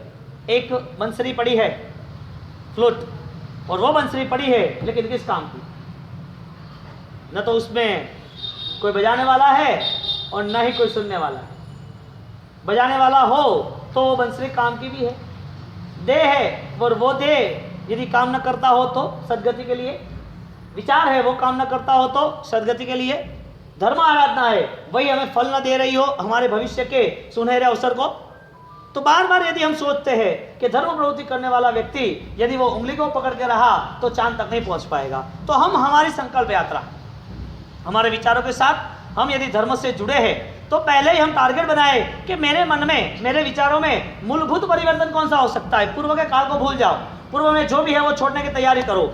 आपके पास संकल्प 100% करना ऐसा नहीं, आपका जो भी बल है उसे पूरा लगा देना, एक भी आप बाकी नहीं रखना। किसी ने ज्यादा लगाए, किसी ने कम लगाए, हर की व्यवस्था, हर किसी की व्यवस्था, किसी के पास कितना बल है वो बात अलग है, आपके पास जो बल है वो कितना है। किसी का बल ज्यादा है तो आपका बल कम है, तो इसका मतलब ये नहीं कि इसने ज्यादा लगाया, ये 6 घंटा बैठ पाया और मैं तो 1 ही घंटा बैठ पाऊँ। मेरी तो उम्र हो गई 20, 25, 30, 40, 50 साल से नौकर महामंत्र की आराधना कर रहे थे, लेकिन है नहीं, अब क्या करें। वो तो 10-10 घंटे तक आराधना कर रहे, मैं तो 60 साल में हम थक गए, वो तो 80 साल तक नहीं थक पाए। ऐसी बहुत सारी बात आपके दिमाग में आती है, भूल जाओ। जिसका जो बल है उस बल में कहीं पर भी कुछ भी बल बाकी ना रहना चाहिए, शरत ही है। बुजुर्ग हुए तो बल कौन सा है, कितने टाइम का है, कितने देर तक का है, वो आप सोचना छोड़ दो। आपकी शरीर की काया जर्जरित हुई है, आपका मन जर्जरित नहीं हुआ है, आपका चैतन्य, आपके विचार, आपकी सामर्थ्यता वो जर्जरित नहीं हुई है, तो आप बल निर्मित कर सकते हो। कोई 10 घंटा बैठ सकता है, लेकिन यदि आप 1 घंटे भी बैठते हो, यदि आप 10 मिनट भी बैठते हो, लेकिन 10 मिनट की शर्त है पूरी छलांग के साथ, पूरी सामर्थ्यता के साथ जो भी कर रहे कंप्लीटली क्लियर और कट होना ही चाहिए। और आप यदि 10 घंटे भी बैठ गए लेकिन आपकी सेंस क्लियर नहीं हो रही है, आपके विचार सही नहीं हो रहे, बाहर में बीच बीच छोटे छोटे वो तिनके आ जाते हैं, माला गिनते रहते हैं, सो जाते हैं, आंख बंद हो जाती है, माला गिर जाती है, पता नहीं चलता कितनी गिरी है, कुछ सेंस क्लियर नहीं। ये क्या है सब कुछ? उंगली को कब तक पकड़ते रहोगे? कब तक? पूर्व का काल यदि पूरा समाज के साथ यदि धर्म की पूर्ण रूप से मोक्ष आराधना के साथ जुड़ा हुआ था तो एक व्यक्तिगत भी खुद ये तैयार नहीं कर सकता। व्यक्तिगत संयम नीति की बात तो जाने दो, संयम के यानी कि दीक्षित के सपने भी छोड़ दो, लेकिन उसके पीछे हम क्या कर सकते हैं हमारे जीवन के लिए। मेरी यहाँ हर कोई बात डायरेक्टली आपके विचारों को ही छूने की करेगी। आप समझ लो कि मुझको क्रिया करनी है, गुरुदेव क्रिया की बात नहीं कर रहे, क्रिया ही करनी है अच्छी सोच के साथ। आप जो क्रिया छोड़ रहे हो वो गलत है, इसके लिए योग क्रिया बार बार इसके लिए करता, विचार ने तय कर दिया कि यही मेरी आत्मा की और शांति की और समृद्धि का पूरा उपाय है। तो नौकार महामंत्र गिनने के लिए आपके पास माला भी है, मन न होगा तो आपके पास स्थान और समय भी है, लेकिन सत्य विचार नहीं होगे तो, नौकर का पट है लेकिन पवित्रता नहीं होगी तो, आपके पास नौकर के शब्द है लेकिन शब्द के रहस्य नहीं होगे तो। अब यहीं रुकना चाहते हो कि आगे बढ़ना चाहते हो? आयुष्य में आगे बढ़ना है, पुण्य में आगे बढ़ना है, या सत्य जीवन में मोक्ष तक आगे बढ़ना है? पुण्य चाहिए तो देवलोक के जीवन में भी बहुत सारा पुण्य है, देवलोक के भव में भी बहुत पुण्य है, चक्रवर्ती के भव में भी बहुत पुण्य था, राजा महाराजा बहुत सारे वर्तमान में भी है, उनका भी बहुत सारा पुण्य है। दुनिया में कई देशों में कई लोगों के पास इतना ढेर सारा पुण्य है, जो पुण्य की कमी हमें लगे कि हम तो कम है, लेकिन उनके पास मोक्ष का रास्ता नहीं है, उनके पास सम्यक दर्शन का रास्ता नहीं है, उनके पास अपने जीवन को समझाने के बाद कर्मवाद का सिद्धांत का वो रास्ता नहीं है। प्रभु महावीर ने चर्या की, उस परंपरा में हजारों सालों तक राजकुमार जुड़ गए और हजारों सालों तक जुड़ते रहेंगे। तो ये प्रभु महावीर ने जो चर्या बताई, प्रभु महावीर ने आश्रम के साथ जो सिद्धांत की स्थापना, सिद्धांत की प्ररूपणा की, क्या हुआ इसमें? इस दुनिया ने क्या स्वीकारा? इस दुनिया ने यदि वो स्वीकारा और स्वीकारते स्वीकारते यहाँ तक आ गया है, तो हमारा खुद का भविष्य वो कैसे जुड़ा हुआ है? शब्द मिले हैं नौकर महामंत्र के, नौकर महामंत्र के लिए स्थान मिला है, नौकर महामंत्र के लिए समय भी मिला है, नौकर महामंत्र के लिए बल, एकासना उपवास वगैरह आमिल भी कर रहे हैं, वो भी मिला है। धर्म प्रवृत्ति के लिए सब कुछ मिलने के बाद कुछ रुक रहा है, वो है संकल्प बल। यदि आपको ये लग रहा है कि ये दर्द, ये बीमारियां, ये कोई भी मलिनता है, उसे दूर नहीं करने दो, रहने दो, चलने दो। आईना वो आपका मैसेंजर है, आपको मैसेज देने वाला है आपके लिए।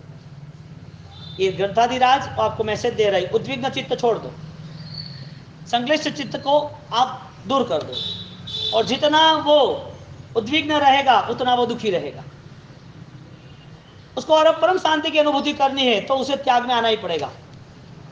सर्वश्रेष्ठ संसार का त्याग है, उस संसार के त्याग में सर्वश्रेष्ठ मानसिक शांति के लिए दुविधा वाले जो भी विचार, कसाई के विचार है, उसका त्याग है। या सिर्फ और सिर्फ मानसिक स्तर पर ही हमें अपना निर्माण करना है। अब क्रिया तो मिली, तो बार बार आपको मैं कह रहा हूं कि क्रिया के पीछे क्या छुपा हुआ है, क्रिया के पीछे क्या बल है, क्रिया करने की वजह क्या? नहीं करते तो अच्छा होता, क्योंकि जब भी समझ के साथ की होती तो कंटिन्यूटी रहती, अनसमझ से बिना सोच के की तो की और करने के बाद छोड़ भी दी। क्रिया का बल पता नहीं चला ना। क्रिया का बल यदि पता होता तो वो नित्य आराधना करता, क्योंकि वो आत्मा का सुख है। और क्रिया करने के लिए यदि उसके पास विचार है तो वो क्रिया के नाते उसे कहना नहीं पड़ेगा, वो करता ही रहेगा नित्य। मंडल के सामयिक होते हैं तो ही सामयिक होता है कि यूं नित्य सामयिक होता है? परीक्षण होता है तभी व्याख्यान होता है कि नित्य प्रवचन की बात हम दिल में दमा देते हैं। प्रवचन एक स्वाध्याय है, प्रवचन एक आत्मा को उजागर करने का एक निमित्त है। तो ये हमें आज ही अच्छा लग रहा है कि हम कंटिन्यूटी 1 घंटे के लिए भी स्वाध्याय करेंगे, किताब पढ़ेंगे, हमें 2 प्रतिवर्ण नहीं आते तो हम वो सूत्र का पाठ करेंगे। सेंस क्लियर नहीं है, अटेंशन कुछ और है, ध्यान कुछ और जगह पर है, चित्त उद्विग्न है, क्रिया करने के बाद, क्रिया के पहले भी। ये सब क्या हो रहा है? ये सब है क्या? सुबह 7 से 8, 9 से 10, हाँ, रात को 9 से 10, दोपहर को, ये सब है क्या? 7 से 12 बजे तक माला पाठ, तपस्या, त्याग, मंदिर पूजा पाठ है क्या? ये तो पूछो। किस वजह से ये निर्माण हुआ? किसने किया? आपको किसी ने जबरदस्ती तो की नहीं ना? इधर किसी ने घर में लॉक तो लगा नहीं दिया ना कि जिसके हिसाब से इतनी भीड़ इकट्ठी हो गई है कि चलो घर से बाहर निकल जाओ, और बच्चे को शिक्षा करते हैं, लेट आया है, चलो 1 पीरियड खत्म, 50 उठक बैठक करो, कान पट्टी पकड़ो।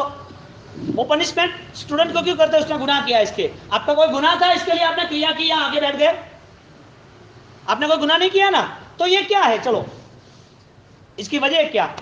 हमको सिर्फ थॉट्स मैनेजमेंट, हमको विचार की पूर्ण रूप से एक संतुलित वृत्ति करनी है कि सही है तो मुझे करना है, बस फाइनल, उसमें कोई भी बार्गेनिंग नहीं, नो कॉम्प्रोमाइज। ये करना ही है, मेरा धर्म है, मेरा सुख है, मेरा आचार है, मैं जैन हूं, मेरा जीवन है, ये क्यों नहीं कर सकता मैं? मुझे करना ही है। आपको कौन रोक सकता है? 24 घंटे में आपको 18 पाप स्थानक अनंत अनंत जीवों को अभयदान देने के लिए आपके पास सबसे श्रेष्ठ 2 धर्म है। पहला श्रेष्ठ जीव दया का प्रवृत्ति से अभय रात्रि भोजन का त्याग, और उसके साथ निश्चय के धर्म के साथ आपका सामायिक का समता का भाव, सामायिक करना है करने। आपको कौन रोक सकता है? हाँ, परमात्मा ने पूजा का धर्म नहीं बताया, प्राणातिपात का धर्म बताया। वो प्राणातिपात का धर्म वो करता है, उसे आनंद आता है। वो आनंद इसके लिए आया कि प्रभु ने बताया, वो प्रभु का उपकार है, इसके लिए प्रभु के पास भव्याति भव्य अद्भुत पूजा करता है। पूजा करनी चाहिए कि नहीं करनी चाहिए? करनी चाहिए, उपकार की दृष्टि से। हमारे पास परमात्मा का उपकार नहीं दिखता, इसके लिए उसके उपकार के बिना उसके पास चले गए। यदि उसका उपकार होता तो कौन सा? उनने आपके ऊपर कौन सा उपकार किया? आपको लग रहा है कि परमात्मा जी राह पे चले, वो राह पर हम चलने के लिए तैयार है, वो उसका उपकार। सीधी बात है ने, पिताजी बच्चे पे उपकार करते कि नहीं परिवार पर? तो पिताजी जो उपकार करते हैं वो क्या करते हैं? उसको पढ़ाते लिखाते नहीं, वो पढ़े, उसको पढ़ाना पड़ेगा। वो बिजनेस में रखते नहीं, उसने बिजनेस किया, उसको डालेंगे। वो बच्चे को समाज में खड़ा करने के लिए उसकी व्यवस्था करते कि नहीं करते? यदि वो पिता जो मार्ग पे चले, उनको लगा कि अच्छा है बेटा आपने को यही करना, गलत नहीं करना, परमात्मा को पाने के लिए परमात्मा के मार्ग पे चलना पड़ेगा कि नहीं पड़ेगा? तो परमात्मा हमारे परम उपकारी है। ऐसे मन बनेगा तो परमात्मा ने बताया हुआ हम सब करेंगे, और परमात्मा ने बताया वो आनंद के हिसाब से, वो हर्ष खुशी उमंग एक उत्सव रहेगा। तब परमात्मा के पास अष्ट प्रकारी पूजा, परमात्मा के सामने फल फ्रूट नैवेद्य अक्षत धूप दीप सहद्रव्य से अष्ट प्रकारी पूजा करेंगे। और वो अष्ट प्रकारी पूजा के प्रभाव से आंतरिक मन इतना खुश होगा कि परमात्मा को प्रार्थना करेंगे, प्रभु बस यही आपके साथ बंधन, यही आपका मिलन, यही जीवन यात्रा होनी चाहिए। भवे भवे तुम्ह चलनाणम दुख को कमक खो समाही मरणम जब वही लाभ हो। परमात्मा भव भव तक आपका चरण चाहिए, और आपका चरण के पास ही मुझे परम समाधि की उपलब्धि है। वो चरण ज्ञान के, वो चरण विचार के, वो चरण अध्यात्म के। भवे भवे तुम्ह चलनाणम, आपके चरण में आने वाले का दुख चला जाता है, कर्म चला जाता है, परम समाधि उपलब्ध होती है। परमात्मा के चरण में बैठे लेकिन दुखी है, परमात्मा नहीं है। सूत्र ये कहता है क्या? सूत्र विरुद्ध कहेगा, सूत्र गलत मैसेज देगा। ये गंधर्व रचित प्रार्थना सूत्र परमात्मा के करीब जाने के लिए और परमात्मा को पाने के लिए दुख को कमक हो समाही मरणम च बोही लाभो, क्या मिलता है? बोधि लाभ। बोधि यानी सत्य, बोधि यानी बीज के विकास, बोधि यानी के स्वरूप की प्राप्ति, बोधि यानी शाश्वत यात्रा। हमें वो बोधि, हमें वो बीज की एक पल्लवित अवस्था मिल जाती है। हमारा बीज यानी कि हमारी आत्मा वो परमात्मा के करीब जाने वाली थी। भवे भवे तुमह चलनाणम, हमें परमात्मा आपके चरण से कहीं बिछड़ना नहीं है। बोलो आपकी आज की पूजा कैसी है, कल की पूजा कैसी है? उपकार की दृष्टि क्या है? आपका दृष्टिकोण क्या है? किस वजह से आप यहाँ पर परमात्मा के पास आए? लग रहा है वो सूत्र से हर किसी को भी परमात्मा के 2 प्रतिमा घर में युवाओं को आना ही चाहिए। यदि आप सूत्र से वंचित रहे तो परमात्मा के हर धर्म से वंचित रह जाओगे। फिर आपका सामयिक प्रतिक्रमण तपश्चर्या दान सब बिछड़ जाएगा, और शायद करोगे ना तो भी गलत रास्तों को चुन के करोगे, मिथ्या भाव के साथ होगा। परमात्मा के ज्ञान से, सूत्र से, विचार से, परमात्मा की इस वाणी से, आगम से जो भी बिछड़ गया उसका जीवन देख लो तुम, पापों से भरा हुआ होगा, दुखों से भरा हुआ होगा, उद्विग्न चित्त से भरा हुआ होगा, अशांत होगा। क्यों? परमात्मा के साथ जो जुड़ा उसे शांति मिली, अशांति मिली। परमात्मा के चरण में चंडकोसी खाया नहीं था, क्या मिला? शांति मिली ना। परमात्मा के पास सैनिक महाराजा आए ना, जिसको जीव के प्रति श्रद्धा ही नहीं थी। चिलना रानी को बोले तेरे पानी में तेरे महावीर के जीव मर रहे हैं, उबाला हुआ पानी पी रही है, ले जीव को मैं काट रहा हूं, मार देता था। चिल्ला के ऐसा मत करो आप, अरे ऐसा कुछ जीव भी जैसा कुछ है ही नहीं, तेरे महावीर गलत है। ऐसा सैनिक जो महावीर महावीर महावीर करते अपने जीवन को धन्य बना दिया। परिवर्तन आ गया। कांच के पूरे टाइट एयर टाइट बॉक्स में, कांच के एयर टाइट बॉक्स में एक कैदी को रख दिया और उसको सजा दे दी मृत्यु की। अब मैं देखता हूं कि जीव यहां से निकलता है कि नहीं निकलता है। एयर टाइट है, हवा नहीं है, पूरा एक कांच का पूरा बॉक्स है, आर पार दिखता है, वो निकल नहीं जाता है व्यक्ति तो जीव तो जाएगा नहीं। 10-15 दिन में वो मर गया। अब पूरा वो बॉक्स चेक कर रहा है, उसमें कहीं पर भी छेद नहीं हुआ। चिल्ला को बोला देख कहां जीव है, तू जीव कह रही थी, जीव तो है ही नहीं, गलत बात है। चिल्ला ने बोला नहीं ऐसा नहीं है, भगवान ने बोला है जीव है लेकिन दिखता नहीं है, दृश्य है। चलो ठीक है, एक आदमी को सजा दी और उसके टुकड़े टुकड़े कर दिए, बता इसमें जीव कहां है। वो नहीं माना, नहीं माना। जब प्रभु के चरण पर गया और प्रभु ने उसको सब बात धीरे धीरे कर्म की, जीव की बताई, वहां से परिवर्तन शुरू हो गया उसका। कौन था ये? जो हिंसा करने वाला, जो सैनिक महाराजा मगध सम्राट, जिसके जीवन में धर्म की कोई भी चहल पहल नहीं थी, लेकिन विचार के सहारे पूरा परिवर्तन हो गया। मैं कह रहा हूं कि जीव मानने की श्रद्धा होगी तो ही प्रभु महावीर के करीब पहुंचेंगे, बाकी नहीं। तो जीव मोह मानना ही है तो शुरुआत करेंगे, हमें दुर्गति में नहीं जाना, हमें सुख के पीछे सुखे। संजोग मूला जीवेना पत्ता दुख परंपरा, तमहा संजोग संबंधम सत्वम त्रिविहना, छोड़ दो, संभव नहीं है, कोई नहीं, कर्म छुड़ा देगा, आज नहीं तो कल वापिस अगले भाव में मिलेंगे, कहीं अगले भाव में वापिस मिलेंगे, जैसे यहाँ मिले ऐसे, यहाँ छोड़ना नहीं है। इसकी वजह से बात इतनी हो रही है कि यदि एक क्षणिक उसकी जीव की श्रद्धा नहीं है तो वो प्रभु महावीर के चरण में रहने के बाद, प्रभु महावीर का नाम लेने के बाद भी परिवर्तन नहीं आया, लेकिन जब सोच बदली तो परिवर्तन आ गए। क्या इसके चरण में आने के बाद वो परिवर्तन संभव है? परमात्मा के करीब आने के बाद क्या हो सकता है? परमात्मा के करीब आना यानी परमात्मा के नाम की थोड़ी सी क्रिया कर लेनी। जिसको जीव की श्रद्धा है, जो प्रभु महावीर का अनुयायी है, जो करुणा संपन्न है, उसके जीवन में प्रथम रात्रि भोजन त्याग निश्चित ही होना चाहिए। एक सामायिक करते वक्त पूरे 14 राजलोक के संपूर्ण जीव को अवैधान में एक भी पाप 48 मिनट में नहीं करूंगा। कितना महापुण्य का बंध, वो भी सामायिक अपनी आत्मा की गहराई को छूने के लिए। वो सामायिक भी वो बैठ के चाल नहीं, वो सामायिक वो मंडलों का किसी का नाम का वो प्रभावनाओं का नहीं, वो सामायिक कोई माला और भक्तमर पाठ का नहीं, वो सामायिक स्वाध्याय का, वो सामायिक अपनी आत्मा की उजागर, आत्मा की प्रबल अनुभूति के लिए आत्म तत्व का स्वीकार कर सकते हैं। मेरी आत्मा इस पूरी दुनिया से भिन्न है, मेरी आत्मा मैंने स्वीकारी। इसका मतलब ये हुआ कि आत्मा के रूप रंग कौन से है, आत्मा के गुण कौन से है। नौकार महामंत्र में एक व्यक्ति का नाम है, सब आत्मा का ही नाम, व्यक्ति का नाम ही नहीं है, नाम होता तो नाम मिटना ना। ये सब यहाँ पर आत्माओं का एक गुण विकास है, यानी 108 गुण दर हर नौकार महामंत्र में हर जगह पर छुपे हैं। नमस्कार महामंत्र के गुण देखने जाए, उसके पॉजिटिव पॉइंट्स देखने जाए, उसमें जो सामर्थ्यता देखने जाए, तो ऐसी ऐसी सामर्थ्यता है, एक भी चीज को हम पकड़ लेते हैं, एक ही चीज को, तो भी सामर्थ्यता हमारी बढ़ जाएगी। 108 को छोड़ दो, एक साधे सब सधे, एक को साध लिया तो सब सज जाएगा, सब साधे सब टूटे, सबको साधने गए सब टूट गया, साध भी नहीं पाए सही ढंग से, हमारी वो कोशिश भी वो हमारी फलीभूत नहीं रही, वो हमारी जो भी धारणा थी वो भी विचलित रही, हमने जो भी तय किया उसमें भी हम परिपूर्ण सक्रियता के साथ आगे नहीं बढ़ पाए, हमें पता ही नहीं है और खोजने निकले। अच्छा है, खोजना चाहिए, लेकिन खोजना क्या है वो भी तय करना चाहिए। तो आंतरिक जो शक्तियां है, आंतरिक जो भी स्फूर्णा हो रही है, इस नमस्कार महामंत्र से आपको परिचित होना जरूरी है। शब्दों से परिचित हुए तो वहां के वहीं रह जाएंगे, शब्दों के ढेरी हो जाएंगे। निशब्द से परिचित होना चाहते हम, निशब्द जो चीज से हम अनजान है, जो चीज हमारे लिए असंभव है, उसकी हमारी कोशिश परिपूर्ण है। परमात्मा कहाँ है पता है? यदि पता है तो फिर खोजने की जरूरत क्या है? यदि खोज रहे हो तो बिना पता के क्या हुआ? दोनों तरफ दुविधा। पता है तो जवाब है हाँ, तो फिर खोजने की जरूरत क्या? पता नहीं है तो फिर खोजने से मतलब क्या? क्या करोगे?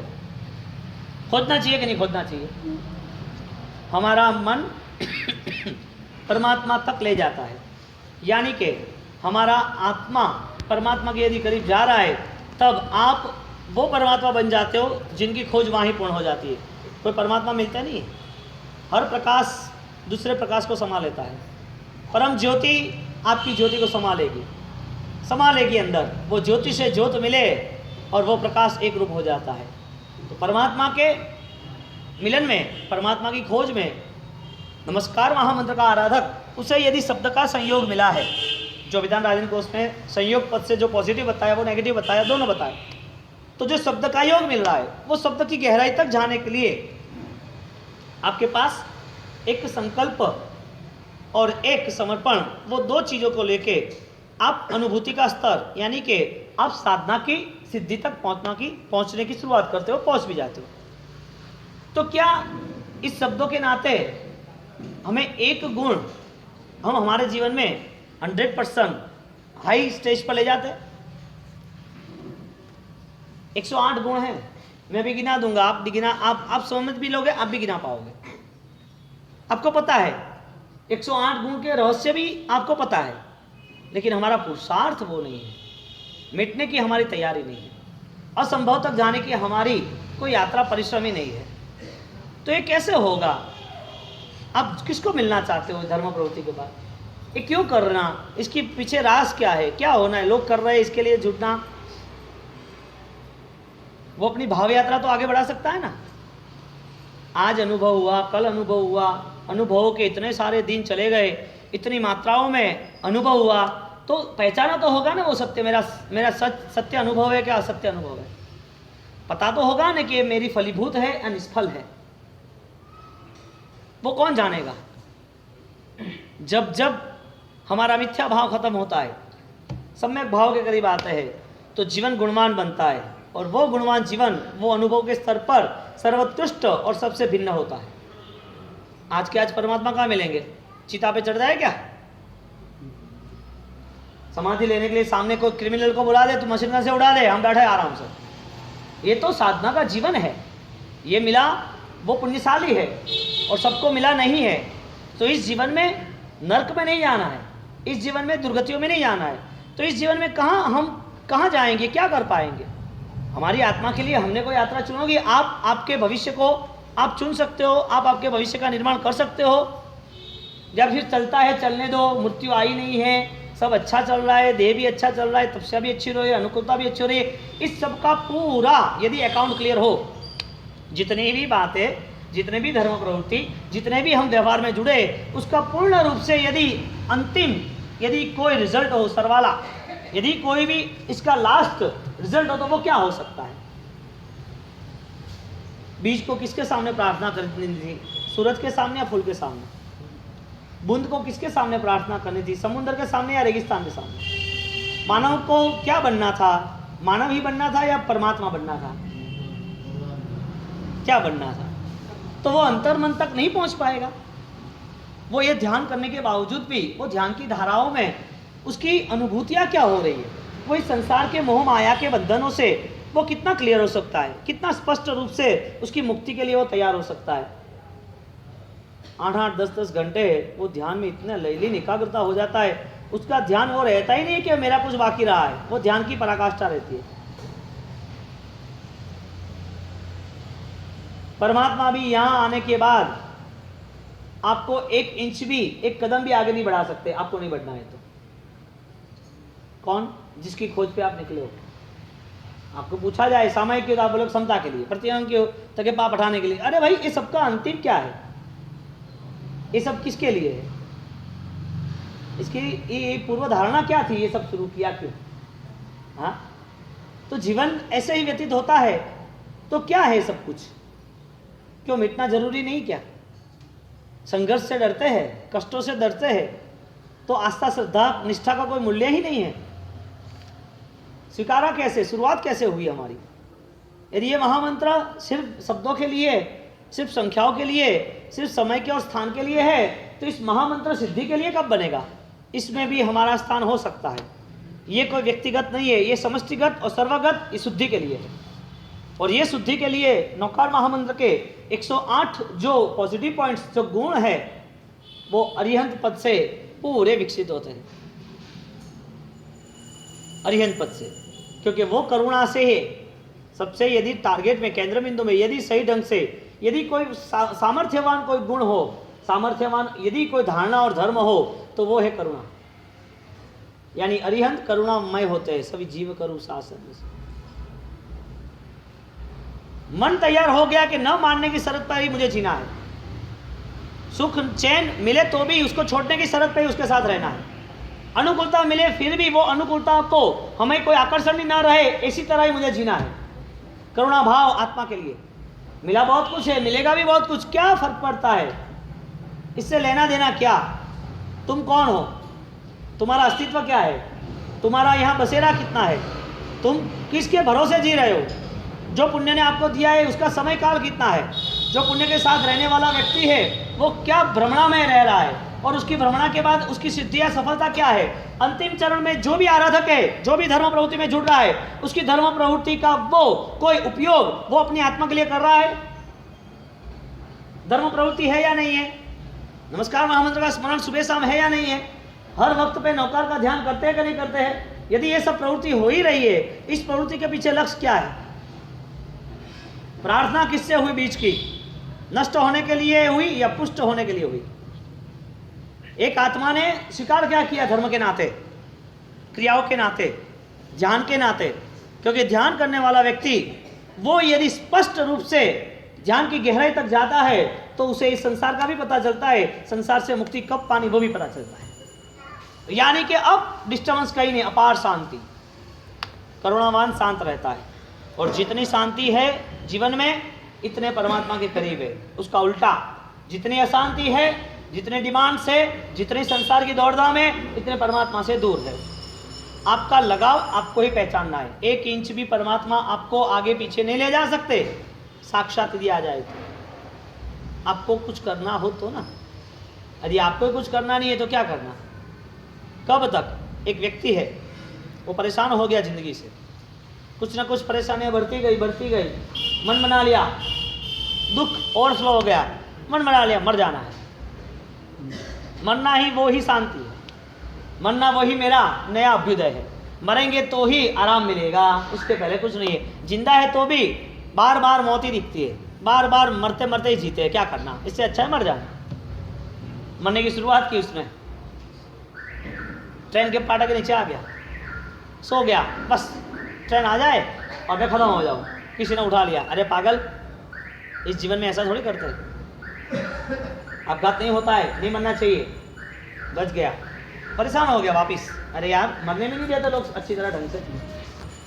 ऊपर चला गया टेरेस पर, छाते पर, और वहाँ ऊपर जाने के बाद ऊपर 10-15 माह की बिल्डिंग से जंप लगाने की शुरुआत की, तैयारी की, सब कुछ। और जैसे वो आगे कूदने गया किसी ने पकड़ लिया, वापस आ, कहाँ जा रहा है, क्यों मर रहा है, क्या दुविधा है, बैठ, सब सॉल्यूशन करते, क्या है। वो वापस परेशान हो गया कि कैसे लोग पीछे पड़ जाते हैं, कहाँ से आ जाते हैं।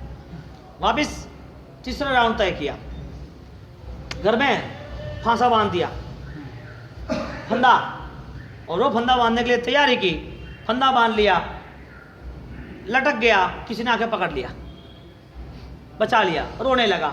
अब तो बाथरूम में जाके मर जाऊंगा मैं, बाथरूम में जाऊंगा, बैगल्स पे मेरे को खोलेगा नहीं, को पता चलेगा ही नहीं। वहाँ भी उसने किसी ने बाहर निकाल दिया, अस्पताल में महीना भर पड़ा रहा और ट्रीटमेंट शुरू हुई। अरे कि मरते मरते भी और मरते गया मैं, बीमारी कर दी है तो सब कुछ, मरा तो भी और सड़ा मैं, मरा भी नहीं और सड़ा भी खरा। मैं सोचा अभी ये सब कुछ नहीं करना, अब कैरोसिन डाल दो, जल जाओ बस, और कुछ नहीं। जलने की शुरुआत की तो भी बचा लिया। मुझे बताओ, मरना है उसे कौन बचा पाएगा। उसने इतने सारे प्रयोग किए, एक बार तो मरेगा कि नहीं मरेगा, क्यों, उसका लक्ष्य है मुझे मरना है बस। वो मरने के नाते उसने सब तैयारी कर दी, और तैयारी करते करते वो चांस ही ढूंढता है कब मैं अकेला पड़ूं और कब मैं मरूं। जिसको मरना है वो कोई नहीं बचा सकता, जिसको 1 इंच भी आगे नहीं बढ़ना है इसको भगवान भी नहीं बढ़ा सकते। ध्यान की धारणा क्या है, ध्यान की समाधि क्या है, ध्यान का लक्ष्य क्या है, ध्यान करने के बाद रिजल्ट यानी कि फलश्रुति क्या है। 1362 यहाँ पर छोहो शब्द है, यानी कि विक्षेप। 21वां शब्द यहाँ पूर्ण करते हैं, और राजेंद्र कोश का भी 3rd भाग यहाँ पूर्ण होता है। 1363 पेजी से टोटल 3rd भाग के ये लाइन में चला। तो यहाँ पर 21वां शब्द छोहो यानी क्षोभ, विक्षेपे, आदमी विक्षेप, संक्लिष्ट चित्त वाला, बार बार परेशान, दुविधाओं में क्यों रहता है, क्या वजह है। जो पाना है वो शायद उसको नहीं मिल रहा है, इसके लिए परेशान है, या तो फिर इसके पास कुछ हमसे ज्यादा है उसके लिए परेशान है। शोभ चित्त को सिर्फ गुस्सा वाला नहीं कहा, शोभ विक्षेप, वो अपने मन को बार बार उलझा देता है। यानी कि सामने वाली कोई भी परिस्थिति है तो उसे कहता नहीं है कि भाई तू मुझे सिर पर ले ले। परिस्थिति कुछ भी हो, मनस्थिति का निर्माण ऐसा नहीं होना चाहिए, मनस्थिति का सही निर्माण होना चाहिए। तो परिस्थिति तो संसार में बहुत रहने वाली है, तो वो चित्त को इतना संक्लिष्ट अवस्था में चित्त को इतना परेशान क्यों कर रहा है। तो चित्त को परेशान न करने के लिए, चित्त को अशांत न रहने के लिए उसे मनस्थिति को ही जांचना जरूरी है। क्योंकि ये शुरू कहाँ से होता है, परिस्थितियों से शुरू होता है, देह से शुरू होता है कि मन से शुरू होता है, विचारों से, मन से शुरू होता है। तो मन से शुरू होता है तो पहले ही मनस्थिति है उससे पहले कंप्लीट करना चाहिए, और परिस्थिति है उसे कंट्रोल करना चाहिए। तो परिस्थिति, सामने हुआ प्रसंग, सामने हुआ निमित्त, कोई भी हमारे सामने खड़ा हुआ है, लेकिन हमें ठिकाने पे रहना चाहिए, हमारे विचार को हमको ही ड्राइव करने हैं, कंट्रोल करने हैं। हमारे विचार को वो परिस्थिति क्यों कंट्रोल करे? हमारे विचार को वो परिस्थिति क्यों हावी हो जाए? सामने वाली परिस्थिति हमारे मन को क्यों दुविधा में डाल दे? क्या उस परिस्थिति ने बोला? परिस्थिति ने कुछ नहीं मिला, हमारी मानसिक स्थिति ने वो सब पकड़ लिया था। इसके लिए हम डिस्टर्ब हो गए, विक्षेप चित्त।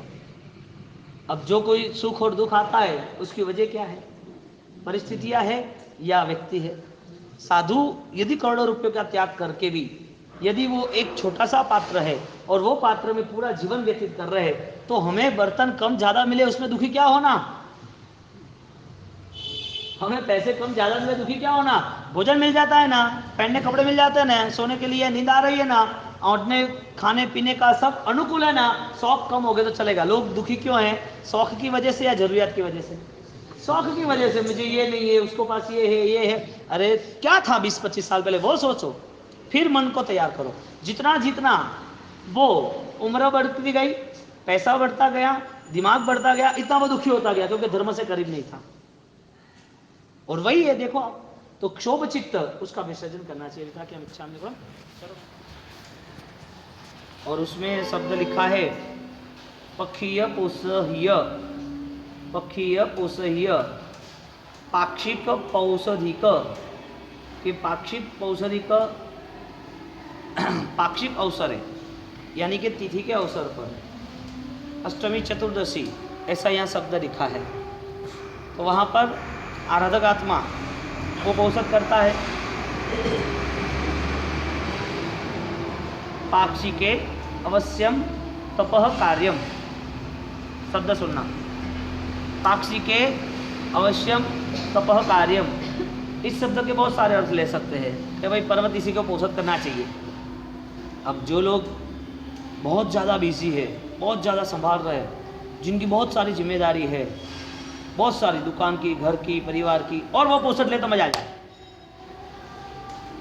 फ्री है तो लेना ही चाहिए, वो तो सही बात है, वो मैनेजमेंट करना चाहिए। लेकिन जिसकी जिम्मेदारी है उसने ये किया, इसका मतलब ये हुआ कि बड़े संघर्षों से वो पार हुआ। आपके पास फिक्स इनकम है, ब्याज आ रहा है, आपके पास सब ऑटो सिस्टम है और आप माला गिनने बैठ गए, वो भी अच्छा है। लेकिन संघर्ष में से कहाँ पसार हुआ? आप में संघर्ष कहाँ हुआ है? तो इजी था, इसके लिए किया ना। आपको एक पोषक पसंद है 14 का 8 का, तो दूसरा भी करो ना, कौन ना बोल रहा है? यदि तब करना है तो दूसरे 3 दिन करो, कौन ना बोल रहा है? नहीं, एक बरोबर, 14-8 बरोबर है, और कुछ नहीं। दो मान्यता है। एक व्यक्ति जो हर साल करता है, उसका अनुभव है, हर पर्वत तिथि में करता है, आराधक है, कहीं गुरु भगवान का योग मिला और वो 25 साल की उम्र, 30 साल की उम्र से शुरू कर दिया। एक वो व्यक्ति है जो 60-70 साल की उम्र में भी कर रहता है, यानी कि 25 से लेकर 70 साल तक। और एक व्यक्ति ऐसा है जो 25 से 60 तक तो उसका सब संसार की जिम्मेदारी खत्म हो गई, अब 70 साल हुए, अब पता चला हाँ अब सब जर्जरित हो रहा है, अब इस उम्र में क्या गलत करना, क्या पाप करना, क्या चीटिंग करना, लो लग जाओ काम पर। तो वो आराधना में लग गए, वो भी अच्छा है, दोनों करना चाहिए। क्यों? मन तो एक ही बना ना कि पाक्षिक और अष्टमी तिथि को आराधना करनी चाहिए, दोनों की तरह के अच्छा है। दोनों में सबसे महत्वपूर्ण क्या है? महत्वपूर्ण ये है कि आप अपने मन को ये सारी दुविधाओं से मुक्त करके अपनी आराधना सामायिक भाव में, समता भाव में, साधुवाद में, आत्मा की अंदर रमणता, आत्मा की शुद्धि के लिए कर रहे हो। क्योंकि आपको इतनी सारी जिम्मेदारियों के बाद यहाँ आनंद का एक प्रकाश दिखाई दे रहा है। औषध, तपकर्म, आनंद का प्रकाश दिखाई दे रहा है कि हाँ, अब अभ्यंतर साधना में पूरे संसार की झाक जमाल, पूरे संसार का झमेला वो सब छोड़ के एकांत में मेरी आत्मा को शांति मिली। औषध का अर्थ क्या था? आत्म शांति का उपाय था, साधु जीवन का एक आस्वादन था, समाधि के लिए पूर्व तैयारी थी कि ये सब अब मुझे नहीं चाहिए, मैं एकांत में मेरी साधना को स्थिर कर सकता हूँ। तो मृत्यु के समय जो मैं अकेला जाने वाला हूँ, मृत्यु के समय जो अकेला मुझे पीड़ा या व्यथा या फिर मुझे एकाग्रता जो धर्म में रखनी है, तो चाहे कोई मुझे मिले या न मिले, जो मेरे साथ करीब आए ना आए, मेरी साधना सिद्ध होगी। औषध का मूलभूत अर्थ क्या था? औषध एक औषध है, क्या है? औषध है, औषध औषध है। इसके लिए बीमारों के लिए, बीमारी पता चलेगी तो दूर हो जाएगी। कहने का मतलब औषध की आराधना वो एकांत की साधना, अभ्यंतर की साधना है। और वो साधना के लिए उसने शुरुआत यदि ऐसे मन से ऐसे ढंग से की होती तो एक पौषध दूसरा तीसरा चौथा बार बार वो आनंद आता। समय ऐसा आता कि उस पौषध का परम आनंद उसको दीक्षित बना देता कि मुझे अब छोड़ना है, कुछ नहीं चाहिए। तो पौषध छोड़ने के लिए नहीं था, पौषध की परंपरा संभालने के लिए था। यहाँ पर दीक्षार्थी, दीक्षा लेने की भावना वाले जो भी व्यक्ति रहते करते, तो उनकी पूरी जिंदगी तक उनके पौषध में रहना है। तो देखो तो सही कि 1 दिन 2 दिन 3 दिन 10 दिन 20 दिन 50 दिन 100 दिन आप कितने रह सकते हो 4 दीवारों के बीच में। मन कितना तुम्हारा कंट्रोल और तुम्हारा देह कितना कंट्रोल, तुम्हारे व्यवहार कितने कंट्रोल, खाना पीने का कितना कंट्रोल, लोगों के साथ रहन सहन कितने कंट्रोल, तो वो उसकी परीक्षा शुरू हो जाती है। और परीक्षा में बलवान होते पास हो जाते हैं, कमज़ोर होते वो बलवान हो जाते हैं। परीक्षा हो रही है, ट्रेनिंग चल रही है, अब बलवान को पास करना है तो ट्रेनिंग में रहना पड़ेगा। तो जिनने इस ट्रेनिंग के साथ, इस आराधनाओं के साथ अंतिम चरण में आप साधु बनो या ना बनो, आपको एक पता होना चाहिए कि मुझको ये सब अकेला ही जाना है, सब ये छोड़ के जाना है। तो इस समय में मेरी अवस्था क्या होनी चाहिए वो आपको पता होना चाहिए। यदि वो पता नहीं चला तो सब धर्म के अनुष्ठान की क्रिया सामान्य बनेगी। क्यों साधु जीवन के आस्वादन के लिए समूह व सावो सामयिक बताया। 1 घंटा तो देखो कैसा है, 1 घंटा एक सामयिक भी उसके लिए बामुश्किल खूब परिस्थितियों को संघर्ष करने के बाद बैठ सकता है। आपकी अनुकूलता ने आराधना करते वो बहुत अच्छी बात है, आपका मन सुलझा हुआ है। जब प्रतिकूलता है तब आराधना का मूल्य क्या, आपने आराधना छोड़ दी या आराधना आपको पसंद थी। हर परिस्थिति में आराधना को स्थिर रखना चाहिए, हर परिस्थिति में। तो आराधना छोड़नी नहीं चाहिए। यानी कि ये सब बात सुनने के बाद अंतर मन को वो ही तैयारी करनी चाहिए कि इतना हमारे जीवन में मूलभूत व्यवहारों का परिवर्तन हो सकता है। मूलभूत, ऊपर ही नहीं। वो 10 दिन के लिए बैठ गए, 8 दिन पोषण कर दे और पोषण खत्म हुआ नहीं है, फिर शाम को हम अष्टमी के दिन 9 के दिन बोले चलो प्रतिक्रमण, चलो ले लो पचकांश हो गया, कर लो तपस्या। नहीं, अब तो हो गया सब कुछ, अब तो हो गया। अभी तो क्या है, वो रात को वो सगाई है ना, उनके वहाँ जाना है, सगाई है, रात को है, गार्डन में है, जाना है, खाना है। क्या था पोषण का अर्थ? पोषण का अर्थ क्या था, चलो वो बताओ। क्यों तपे 8 दिन 28 क्यों की? बिगाड़ा यहाँ हो गया, गलत लोगों ने धर्म को चुन लिया और उसके पीछे सब लोग दौड़ते रहे जो नहीं समझे थे। कहने का मतलब पौषः पक्षीय पोषण पर्व तिथि के दिन करना दिए, वो पोषण की भावना में अभ्यंतर तपे, अवश्य तप कार्यम अभ्यंतर तपे, यानी कि मोह परित्याग, एक आंतरिक निरीक्षण की अवस्था को निर्मित करना चाहिए। पोषण करने वाला व्यक्ति सही है, लेकिन आगे भी बढ़ना चाहिए ना। वहाँ ही रुक जाए कैसे चलेगा? आपने 1 से 10 गिनती आ गई, अब 11 की गिनती नहीं आएगी तो क्या करना? 1 से 10 की गिनती तक ही बैठा रहना। फैमिली में किसी को 2 चीज़ 5 चीज़ 10 चीज़ पकानी आती है, आपने वो खाना पका दिया, क्या आगे सीखते नहीं है बच्चे कि कैसे पकाना, कैसे बनाना? कोई भी टेक्नोलॉजी, कोई भी कला उसके आप में हर दिन प्रगतिमान है। हर कला उसके आप में हर दिन कीर्तिमान प्रगतिमान है। हर दिन कुछ ना कुछ नया आता रहता है, हर वक्त। यदि सांसारिक कलाओं में भी बल है तो अध्यात्म की कला में तो कितना बल होगा। हाँ, तो पोषद की क्रिया में अब देखो, कुमारपाल महाराजा पोषद करते करते 55 साल की उम्र के बाद आराधना की। पोषद करते करते समय आया, पोषद की भावना नहीं छोड़ी, राजपाट को कम कर दिया, राजपाट के काम को कम कर दिया। राजपाट मुझे नहीं चाहिए। 55 साल के बाद जैन धर्म का स्वीकार किया। 55 साल के बाद जैन धर्म स्वीकार करने के बाद राजा महाराजा तो बने। राजा महाराजा बनने के बाद धर्म पता चला तो उसे ऐसा लगा कि ये धर्म मेरी धड़कन, मेरा श्वास आवश्यक है, करना ही चाहिए। और उनने तैयारी कर दी। पर्व तिथि पे पोषद फाइनल, महीने में 10 पोषद, महीने भर में दिन रात के। मैं इसके लिए कह रहा हूँ कि ये सफल आयाम है। जो कम करता है, नहीं करता है, उसकी बात विरोध नहीं करते अपन। जो लोग करके छोड़ देते हैं उसकी बात नहीं करते, लेकिन जो कर रहे हैं इतना सारा अच्छा कर रहे हैं तो वो भावों से क्यों नहीं जुड़ता है? और भावों से जुड़ता है तो अखंड क्यों नहीं रहता है? आगे क्यों नहीं बढ़ता है? ये बात है। आगे बढ़ने की कोशिश तो करनी चाहिए ना उसको। बोलो 10-10 दिन हमारे थराद के आभू संघवी पर्व तिथि में पोषद 14 के दिन फाइनल, और इनकी परीक्षा करने आए कि आभू संघवी की भक्ति इतनी जोरदार है, लोगों को चारों ओर हमने सुना है कि आबू संघवी की भक्ति, इसके टक्कर पे कोई नहीं। देखते हैं क्या है। 14 के दिन ही चले गए, बहुत सारे हजारों यात्री एक साथ, और बोले कि हम तो यहाँ आए हैं, अब आप बोलो क्या करना है। वो तो पौसत में थे, अब भक्ति की परीक्षा हुई, क्या करना। उसका भाई जान उसने बोला जी साहब पधारो हमारे यहाँ, हमको लाभ कैसे मिलेगा। 14 के दिन भक्ति करनी, गांव में शहरी में सबको एक मैसेज दे दिया, आधे घंटे में आपके यहाँ हर 10 लोग आएंगे खाने पीने के लिए। आधे घंटे में 10-15 लोगों की धारणा रखना, सबके घर में सीरा मोग सब ज़्यादा से ज़्यादा तैयारी, 4 चीज़ तो फिक्स होनी चाहिए। एक साथ हजारों लोगों की भक्ति पूरे गांव ने की, और पोसत में रहने के बावजूद भी, पोसत की आराधना करने के बावजूद भी उनकी ऐसी कल्पनाएं, ऐसी भावनाएं, उनके संस्कार से सब जुड़े थे। एक ही ऑर्डर हुआ, सब लोग तैयार। ये आबू संघवी पोसत। कंपैरिजन जब करने आए धर्म प्रवृत्ति की, तो उच्च मूल्य वाली धर्म प्रवृत्ति पहले स्वीकारना, वो हमें समझना पड़ेगा। तो पोषद अभ्यंतर तप मोह परित्याग है। अब आबू संघवी, कुमारपाल, ये परंपरा देखो आप।